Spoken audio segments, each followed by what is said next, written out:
Bueno, como saben, estamos hablando de los deberes de los padres. Una de las cosas que hemos emprendido por la gracia de Dios es atender a esta parte tan importante de la vida cristiana que es la devoción familiar. Sin duda la devoción, como lo veíamos, la devoción individual, aquella que llevamos a cabo día a día, es base para esta devoción familiar y esta devoción familiar para la devoción corporativa. Pero sin duda es una labor que creo que ha estado olvidada por muchos padres de familia y que solo por la gracia de Dios podremos recuperar para poder instruir a nuestras familias en sus caminos. Lo hemos visto, los padres, los varones, somos los responsables de la instrucción de nuestras familias en los caminos de Dios. Y entre los temas que hemos adoptado está este libro que se llama Los deberes de los padres, de J.C. Ryle. En su momento les di una introducción acerca de quién fue este hermano y empezamos a hablar acerca de los deberes que él plantea. Más que buscar una teología sistemática respecto a este punto, creo que ha sido bastante útil el tomar ideas de algunos hermanos, libros, reflexiones que nos guían en este caminar, porque sin duda, como toda la palabra de Dios, es vasta y hay mucho de dónde enseñar, pero sobre todo en el aspecto de la vida familiar, creo que es importante tomar estas opiniones de hermanos que han pasado por esta experiencia como pastores, siendo padres de familia, o pastores que ayudan a otros padres de familia o que ven los resultados de adoptar o no este tipo de adoración, y por eso creo que ha sido bastante útil. Hablamos de la importancia de la adoración familiar, del poder instruir a nuestros hijos en los caminos del Señor.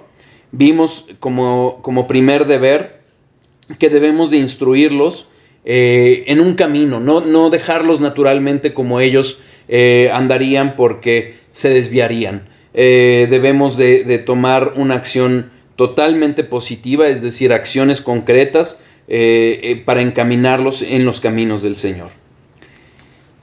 Como segundo deber, este hermano recomienda llevar a cabo esta instrucción, esta crianza con ternura, afecto y paciencia. En su momento hablamos de algunos ejemplos bíblicos en este sentido y sabemos que sin duda, si bien es cierto, hemos de disciplinar a nuestros hijos, aún esa disciplina debe de ser con amor, pero también todo ese caminar y ese enseñarles debe de ser con disciplina, sí, con amor, con paciencia. Como tercer deber, también hablamos a entender que si bien es cierto la salvación es por gracia, nosotros hemos de atender a esta instrucción familiar como si todo dependiera de nosotros. Sabemos que no es así, pero debemos de hacerlo como si así fuera. Como cuarto deber, hablamos de entender esta necesidad de instruirlos, de criarlos con un sentido concreto de eternidad. Sin duda el mundo se va a oponer, si acaso, o va a burlarse de la forma en que lo hacemos, pero nosotros debemos de hacerlo de tal forma que estemos poniendo primero en mente la eternidad de sus almas. Finalmente Dios nos los puso en las manos por algo y tenemos una responsabilidad y hemos de rendir cuentas a Dios por sus vidas. Como quinto deber, hablamos de la instrucción en el conocimiento de la Biblia. Es algo que necesitamos hacer todos los días, no solo en los devocionales familiares, no solo en los domingos cuando acudamos a la iglesia, sino que es en el día a día, en ese día a día de andar tomando decisiones, hablando de la palabra de Dios, es decir, que el centro de nuestras casas, de nuestros corazones, de nuestras mentes, sea la palabra de Dios. Nunca es muy temprano y demasiado profundo para instruir a nuestros hijos en la palabra de Dios. Y en el estudio pasado hablábamos de la importancia de instruir a nuestros hijos en el hábito de la oración. Hablamos de cómo esta parte es esencial en la vida cristiana, es importantísima para el crecimiento espiritual, y hemos de nosotros influir activamente a nuestros hijos en la oración, en ese hábito de orar. ¿De acuerdo? Ahora, vamos al séptimo deber. Dice J.C. Ryle: 7. Instrúyalos en el hábito de ser diligentes y de asistir con regularidad a los cultos de adoración.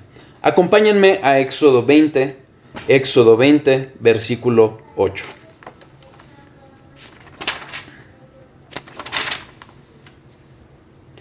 Muchas veces aquellos que venimos que fuimos rescatados por Dios de un contexto católico romano, se nos enseñaba que este cuarto deber era santificar las fiestas.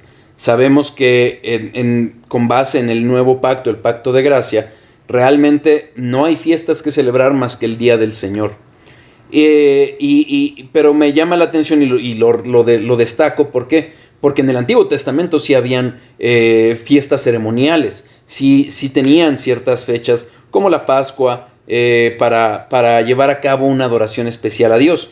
Pero aún en el Antiguo Testamento aquí podemos ver cómo es claramente el mandamiento es hacia el día de reposo. Acuérdate del día de reposo para santificarlo. 6 días trabajarás y harás toda tu obra, mas el séptimo es reposo para Jehová tu Dios. No hagas en él obra alguna, tú, ni tu hijo, ni tu hija, ni tu siervo, ni tu criada, ni tu bestia, ni tu extranjero que está dentro de las puertas. Sin duda, para entender muy bien este mandamiento, hay mucho que profundizar. No escapa a nuestra atención el hecho de que cuando Moisés recibe esta ordenanza, este día de reposos literalmente es el Sabbat. ¿Por qué? Porque en el séptimo día descansó Dios, el sábado. Pero sabemos que el día del Señor, como claramente lo demuestra el Nuevo Testamento, es el día en que Cristo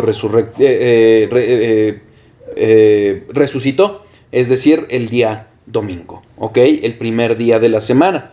Es así que este día debemos de guardarlo para el Señor. ¿Cómo? De la misma forma, santificándolo, dedicándolo al Señor, no trabajando ese día, no dedicando para, como lo dice incluso la Confesión Bautista de Fe de 1689, ni siquiera para distracciones que no son intrínsecamente pecaminosas. Es un día que hemos de dedicarlo al Señor.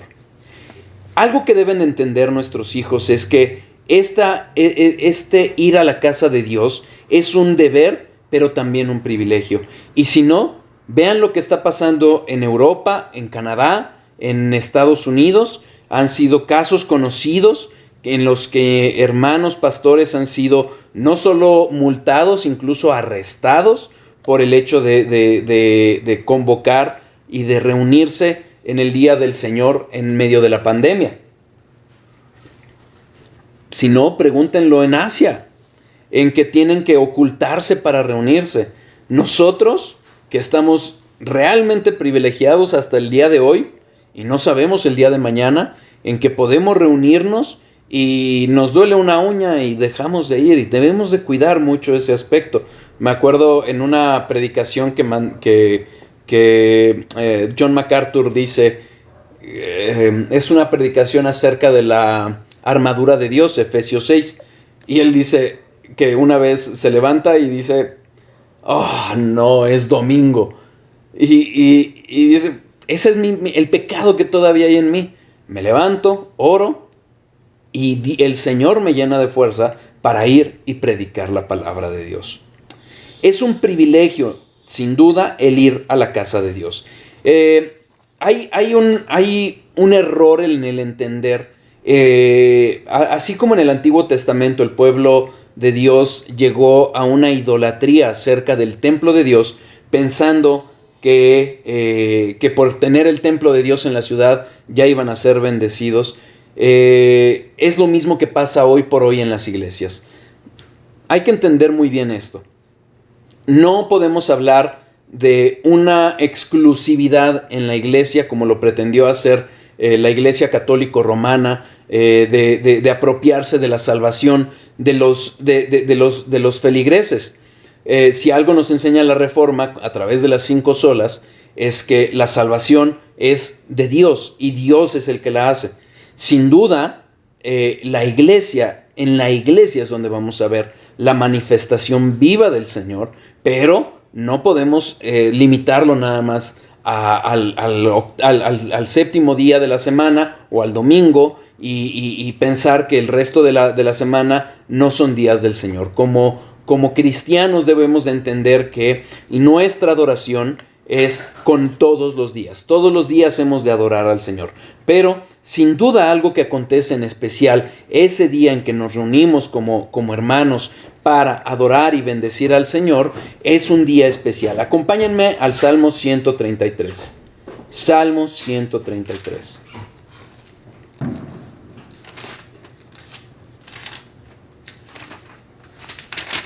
Versículo 3. Vamos a leerlo completo. Mirad cuán bueno y cuán delicioso es habitar los hermanos juntos en armonía. Es como el buen óleo sobre la cabeza, el cual desciende sobre la barba de Aarón, y baja hasta el borde de sus vestiduras.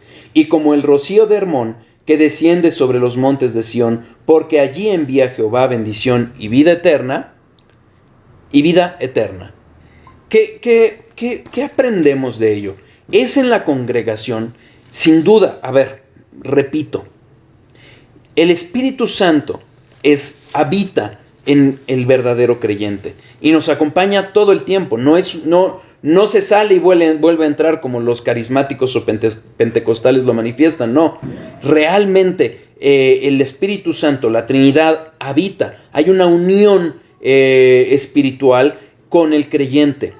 Pero el día de congregarse, los domingos, hay una bendición particular en que Dios trabaja particularmente con nosotros a través de los hermanos, en que recibimos palabra de Dios, en el que estamos conviviendo unos con otros. Y como lo narra el Salmo 133, hay una manifestación especial del Señor en ese día. Cuando se reúne el pueblo de Dios, hay una presencia del Señor en forma especial. Y lo que llega a suceder es que cuando nos ausentamos, nos puede pasar como le pasó a Tomás. Acompáñenme a Juan 20, versículos 19 a 29. Juan 20, versículos 19 a 20. Vamos a volver a este pasaje más adelante en el siguiente deber, pero por lo pronto podemos ver en Juan 20 lo siguiente. Cuando llegó la noche de aquel mismo día, el primero de la semana, estando las puertas cerradas en el lugar donde los discípulos estaban reunidos, por miedo de los judíos, vino Jesús y puesto en medio les dijo: paz a vosotros. Y cuando les hubo dicho esto, les mostró las manos y el costado. Y los discípulos se regocijaron viendo al Señor. Entonces Jesús les dijo otra vez: paz a vosotros, como me envió el Padre, así también yo os envío. Y habiendo dicho esto, sopló y les dijo: recibid el Espíritu Santo. A quienes remitieseis los pecados, les son remitidos, y a quienes les son retuvieses, les son retenidos. Pero Tomás, uno de los 12, llamado Dídimo, no estaba con ellos cuando Jesús vino.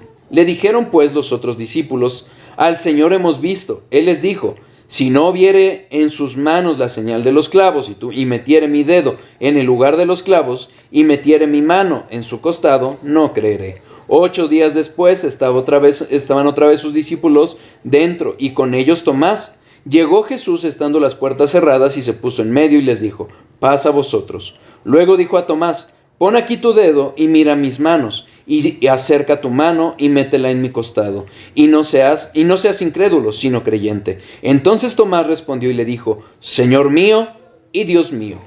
Jesús le dijo: porque me has visto, Tomás, creíste. Bienaventurados los que no vieron ni creyeron. Jesucristo les había dicho que esperasen.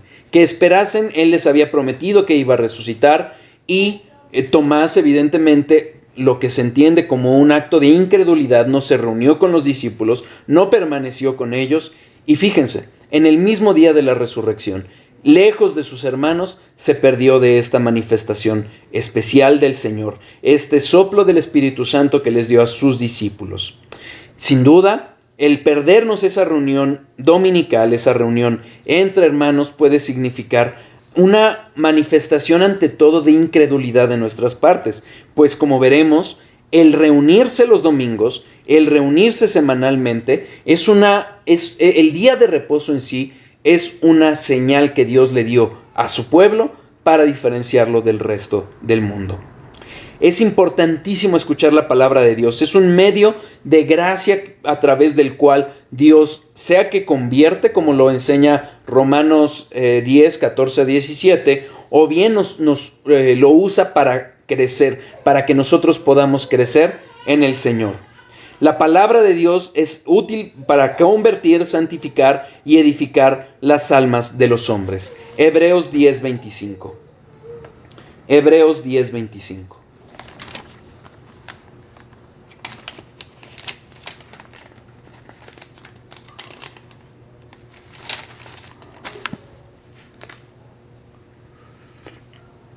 Vamos a leer desde el 24, desde el 23. Mantengámonos firmes sin fluctuar la profesión de nuestra esperanza, porque fiel es el que prometió.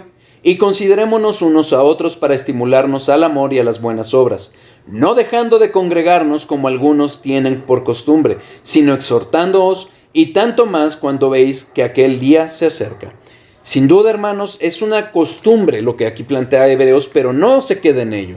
Si nosotros ponemos atención a ese pequeño contexto, es un medio que Dios usa para trabajar en nuestras almas. Alguien ponía el ejemplo de cómo cuando Salomón construye el templo, el trabajo en las piedras se hacía en la cantera, y cuando llegaban al templo ya quedaban bien labradas y dispuestas para acomodarse en el lugar que les correspondía. Bueno, este lugar, este lado de la eternidad, es esa cantera en la que Dios, entre hermanos, piedra con piedra, va a ir trabajando unos a otros para que allá, en la eternidad, estemos en las moradas eternas que Jesucristo ha preparado. Esta parte es trascendental en nuestra vida cristiana, el convivir hermanos, con los hermanos, exhortándonos unos con otros. Por ejemplo, y esto quizás a veces no se profundiza tan seguido en ello, pero cuando hablamos incluso de la disciplina del Señor, cuando un hermano no entiende las llamadas de atención, no se arrepiente, como con el proceso que narra Mateo en el capítulo 18, siendo confrontado por los hermanos, la disciplina, salvo que sea algo extraordinariamente grave, pero la disciplina va a implicar que se le va a privar a ese hermano de recibir la Santa Cena. Pero en principio no se le priva de recibir la palabra de Dios, es decir, de atender y congregarse. Insisto, salvo casos excepcionalmente graves. ¿Pero por qué? Porque justamente la predicación de la palabra de Dios es la que va a ayudar a los hermanos, a cada uno de nosotros, a ser redarguidos por el Espíritu Santo para corregir aquello que esté mal. Una de las principales, de las primeras señales, no es la primera, creo que la primera es muy clara en dejar de orar o dejar de estudiar la palabra de Dios, pero cuando uno puede ver que un hermano está en batalla, que está quizás en pecado, es que deja de congregarse. Dice este hermano que es triste cuando no vemos a los hermanos congregarse, pero es más triste cuando no vemos a los niños en la iglesia o cuando son simplemente obligados a asistir.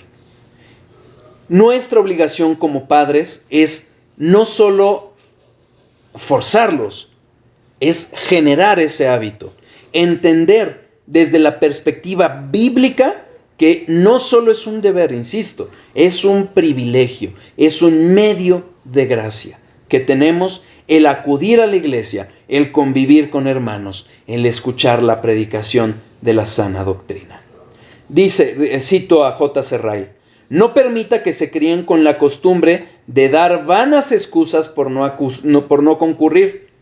Háganles entender que mientras estén bajo su techo, es la regla de su casa que todos los que gozan de buena salud honren la casa del Señor en el día del Señor, y que considera usted que el que quebranta el día de reposo es asesino de su propia alma. Esa es la realidad. Quien deja de acudir a la predicación constante de la palabra de Dios no está haciendo otra cosa más que asesinar su propia alma. Acompáñenme a Éxodo 31. Éxodo 31, versículos 13 y 14. Tú hablarás a los hijos de Israel diciendo: en verdad vosotros guardaréis mis días de reposo, porque es señal entre mí y vosotros por vuestras generaciones, para que sepáis que yo soy Jehová, que os santifico. Así que guardaréis el día de reposo, porque santo es a vosotros. El que lo profanare, de cierto morirá, porque cualquiera que hiciere obra alguna en él, aquella persona será cortada de en medio de su pueblo. El día de reposo es una señal. No sé si les ha pasado, a nosotros sí. Familiares incluso nos invitan: vénganse a desayunar el domingo. Perdón, no podemos. ¿Por qué? Porque tenemos un compromiso con el Señor. Reunirnos, congregarnos con nuestra familia espiritual es una señal de que hay un pacto entre Dios y su pueblo. Un pacto en el que Él se ha comprometido a santificarnos. Acompáñenme a Nehemías 10. Nehemías 10.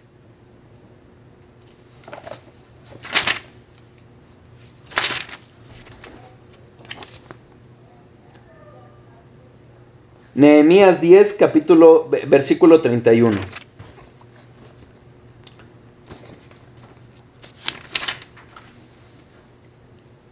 Asimismo, que si los pueblos de la tierra trajesen a vender mercaderías y comestibles en el día de reposo, nada tomaríamos de ellos en ese día ni en otro día santificado.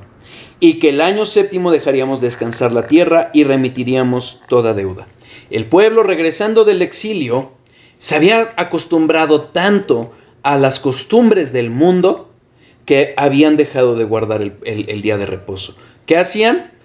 Los pueblos vecinos los llevaban mercaderías para comercializarlas con el pueblo. Pero ¿qué está en este renuevo de guardar la ley, en este avivamiento que dio Dios? Algo muy importante. Ese día no se va a comercializar con los otros pueblos. Se quedarían en las puertas, pero el pueblo de Dios habría de guardar ese día. Capítulo 13 dentro de este mismo libro. Versículos 15 a 17. En aquellos días vi en Judá a algunos que pisaban en lagares en el día de reposo, y que acarreaban haces, y cargaban asnos con vino, y también de uvas, de higos, y toda suerte de carga, y que traían a Jerusalén en día de reposo, y los amonesté acerca del día en que vendían las provisiones. También había en la ciudad tirios que traían pescado y toda mercadería, y vendían en día de reposo a los hijos de Judá en Jerusalén.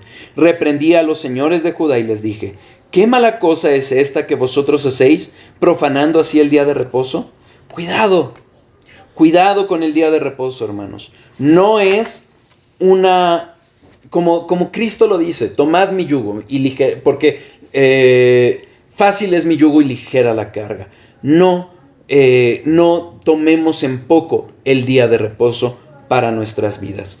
Cuando el pueblo de Dios regresa del exilio, iban todavía a pasar 400 años de silencio de parte de Dios, y entre ellos un juicio que hizo Dios a través de un rey que se llamaba Antíoco IV, y entre otras cosas algo que hizo fue que impidió que el pueblo se reuniera el día de reposo. ¿Y saben qué les hizo incluso? Organizó deportes ese día. Irónico que hoy mucha gente puede no perderse un partido del Mundial, puede no perderse el Super Bowl, pero el día de reposo puede ser algo irrelevante. Es importante que nuestros hijos asistan al culto y se sienten cerca de nosotros. Ir al culto es una cosa, pero portarse bien en la iglesia es otra. Es una seguridad el tenerlos cerca para asegurarnos de que se porten bien. Pero hermanos, algo que es muy importante es que nuestros hijos aprenden, entre otras cosas, pero muy importante, por lo que ven, por imitación. Si ellos ven una devoción auténtica de nuestra parte, no una mera religiosidad de ir, pretender que escuchamos y que cantamos, sino verdaderamente una entrega de nosotros hacia Dios, ellos van a mamar ese aprendizaje. Por eso esas iglesias o pseudoiglesias en que hay culto de niños, en que les enseñan a dibujar un arca con dimensiones irrisorias, no sirven de nada. ¿Es difícil tener a los niños en el día en el culto? Es muy difícil. Pero eso va a dar fruto. ¿Y cómo lo cultivamos? Con nuestra devoción diaria, con nuestra devoción familiar. Y orando, y orando, y orando. Pero el día del Señor se guarda. Como lo dijo Josué, yo y mi casa serviremos al Señor. La mente de los jóvenes se distrae fácilmente. Debe usarse todo medio posible para contrarrestar esto. Busquemos cómo hacerlo. Busquemos cómo motivar a nuestros hijos, orando sin duda por ellos, para que sea el Espíritu quien los guíe y quien disponga sus corazones para ello. Muchas veces vemos en algunas iglesias que hay rincones de jóvenes en que se sientan, o hay cultos de jóvenes y los separan de los varones. Y por eso hoy tenemos unos niños como padres, porque no aprendieron de varones mayores que saben cómo comportarse, y principalmente en la iglesia, en el día del Señor.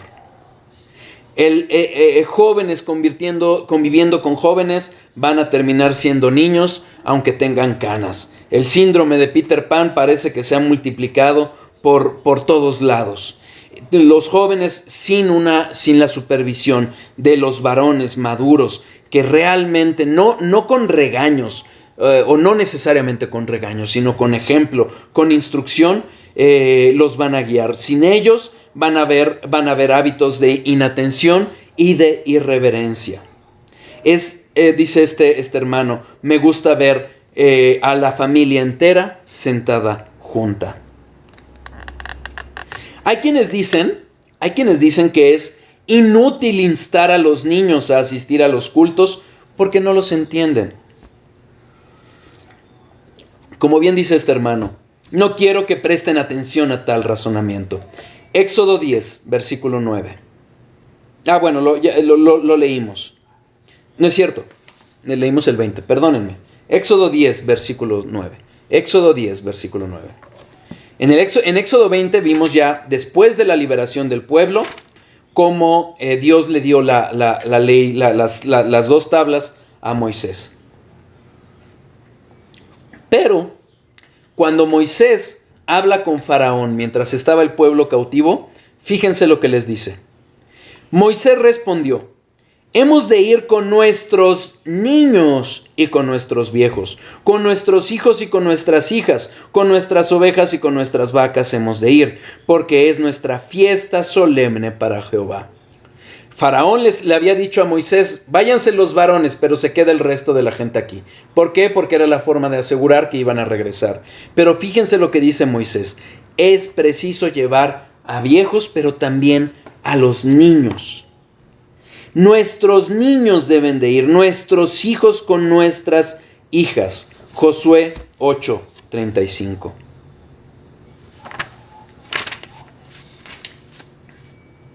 No hubo palabra alguna de todo cuanto mandó Moisés que Josué no hiciese leer delante de toda la congregación de Israel, de las mujeres, de los niños y de los extranjeros que moraban entre ellos.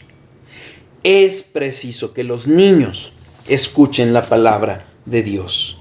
Es a través de la palabra que en la gracia, en la misericordia de Dios, llegarán a conocer al único y verdadero Dios que ha hablado a través de ella. Ahí lo vimos. Josué repitió las palabras de Moisés, el Pentateuco.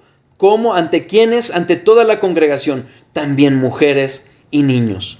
Cuando Pablo estaba dejando por último a sus discípulos en Tiro, fíjense, Hechos 21:5. Hechos 21:5.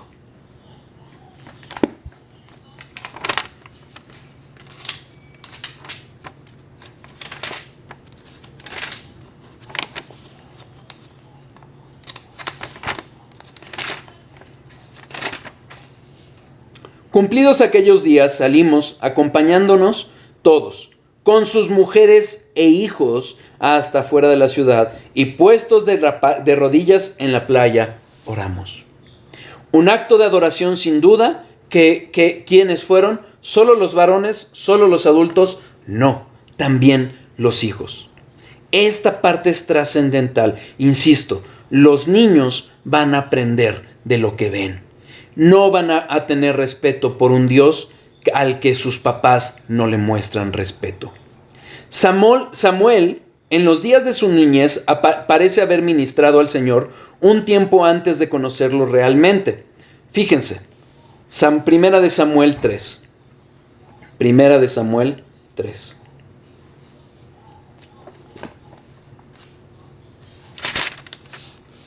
Vamos a leer desde el 1. El joven Samuel ministraba a Jehová en presencia de Elí, y la palabra de Jehová escaseaba en aquellos días. No había visión con frecuencia, y aconteció un día que estando Elí acostado en su aposento, cuando sus ojos comenzaban a oscurecerse de modo que no podía ver, Samuel estaba durmiendo en el templo de Jehová, donde estaba el arca de Dios, y antes que la lámpara de Dios fuese apagada, Jehová llamó a Samuel, y él respondió, heme aquí. Y corriendo luego a Elí dijo, heme aquí, ¿para qué me llamaste? Y Elí le dijo, yo no he llamado, vuelve y acuéstate. Vuelve y acuéstate. Y él se volvió y se acostó. Y Jehová volvió a llamar otra vez a Samuel. Y levantándose Samuel vino a Elí y dijo, heme aquí, ¿para qué me has llamado? Y él dijo, hijo mío, yo no he llamado, vuelve y acuéstate. Y Samuel no había conocido aún a Jehová, ni la palabra de Jehová le había sido revelada.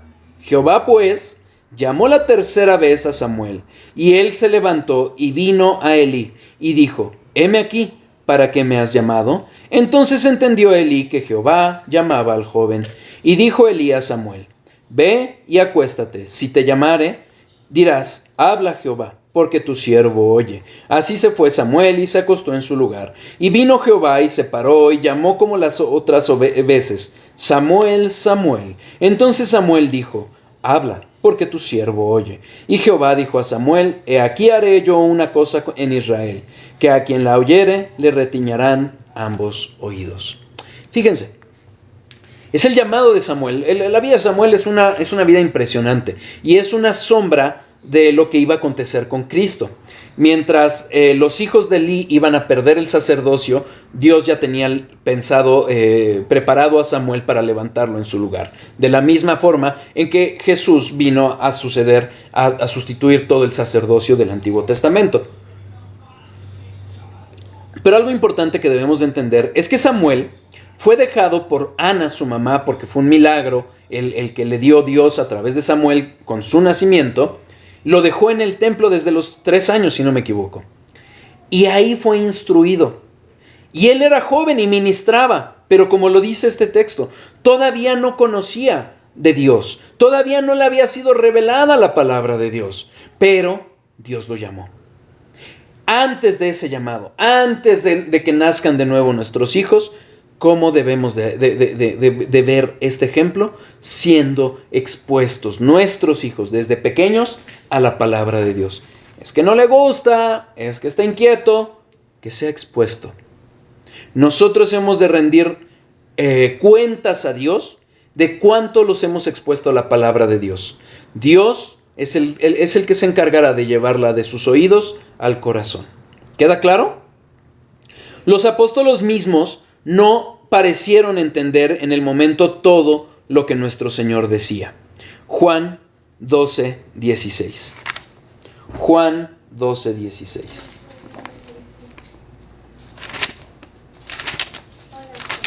Hola, chaparrita.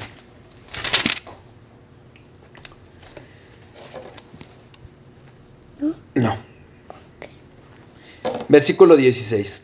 Estas cosas no las entendieron sus discípulos al principio, pero cuando Jesús fue glorificado, entonces se acordaron de estas cosas que estaban escritas acerca de él y de que se las habían hecho.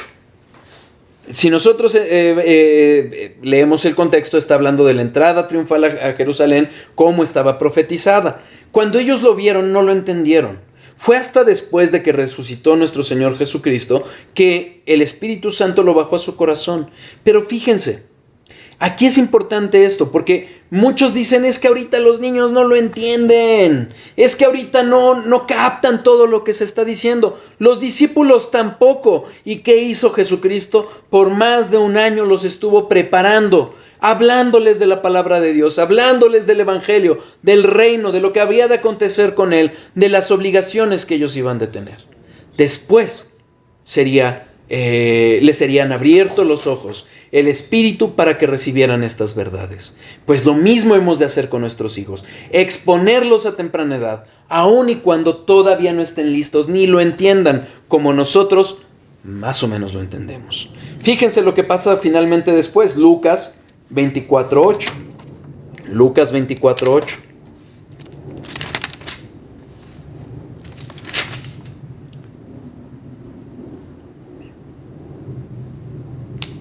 Vamos a leer desde el 6, desde el 4. Aconteció que estando ellas perplejas por esto, por ver la tumba de Jesucristo vacía y abierta, he aquí se pararon junto a ellas dos varones con vestiduras resplandecientes.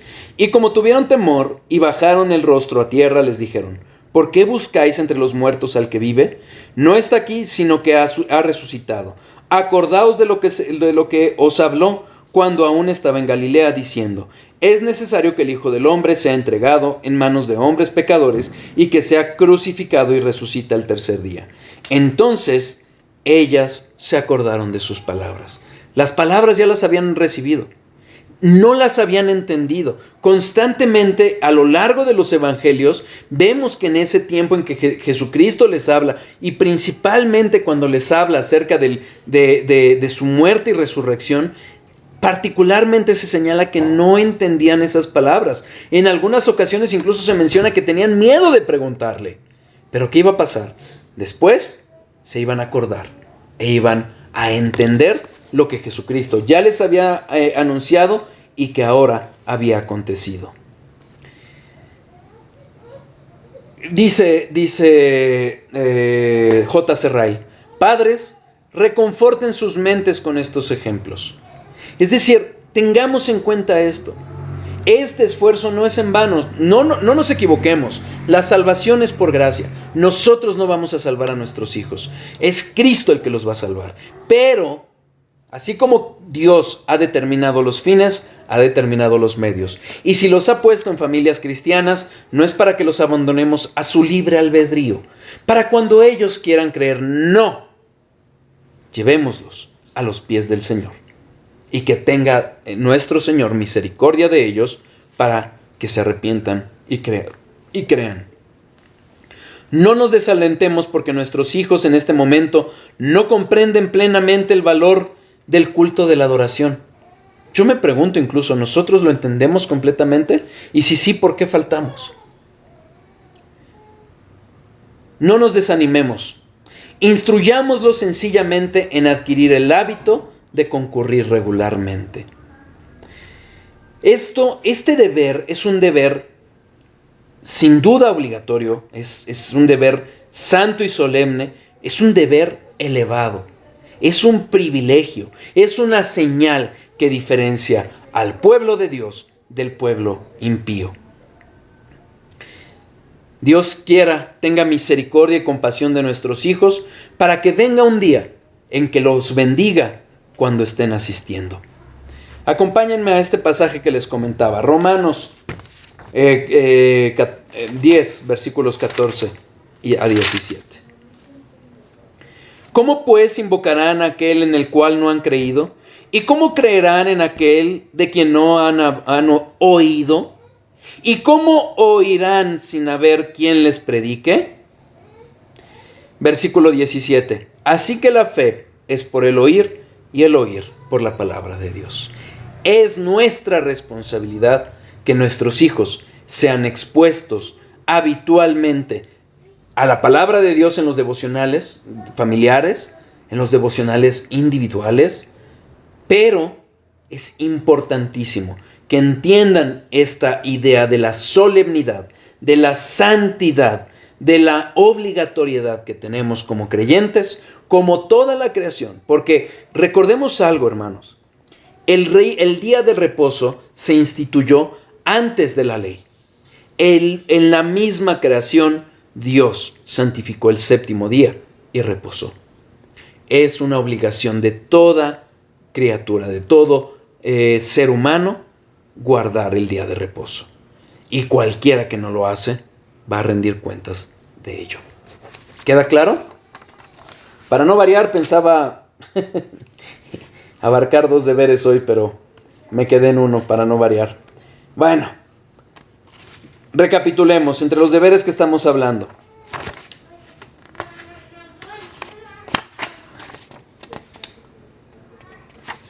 Tenemos la responsabilidad, tenemos la responsabilidad de influir activamente en la instrucción de nuestros hijos y no dejarlos por los caminos que naturalmente se irían. 2. Debemos de instruir a nuestros hijos con ternura, afecto y paciencia. 3. Debemos de instruir a nuestros hijos con la permanente convicción de que mucho depende de nosotros. 4. Debemos instruir a nuestros hijos con la mente puesta en la eternidad. 5. Debemos instruir a nuestros hijos en el conocimiento de la Biblia. 6. Debemos de instruir a nuestros hijos en el hábito de la oración. 7, que vimos hoy, debemos instruir a nuestros hijos en el hábito de ser diligentes y de asistir regularmente a los cultos de adoración. ¿Queda claro? Si Dios quiere, cuando nos volvamos a ver para este tema, ahorita les voy a decir por qué, hablaremos de instruirlos en el hábito de la fe. Si nos da tiempo, instruirlos en el hábito de la obediencia. Y ya después veremos otros tantos deberes que este hermano nos comparte. ¿Queda claro? Bueno, no veo dudas, no veo comentarios. Entonces, cualquier cosa, quedo a sus órdenes. Primero Dios, el próximo viernes vamos a tener estudio. Ahorita les explico un poquito más de qué puede tratar ese estudio. Cualquier duda, cualquier comentario, quedo a sus órdenes. Me pueden mandar WhatsApp, pueden escribir en el grupo de Facebook. Cualquier cosa, quedo a sus órdenes. Déjenme, detengo las grabaciones.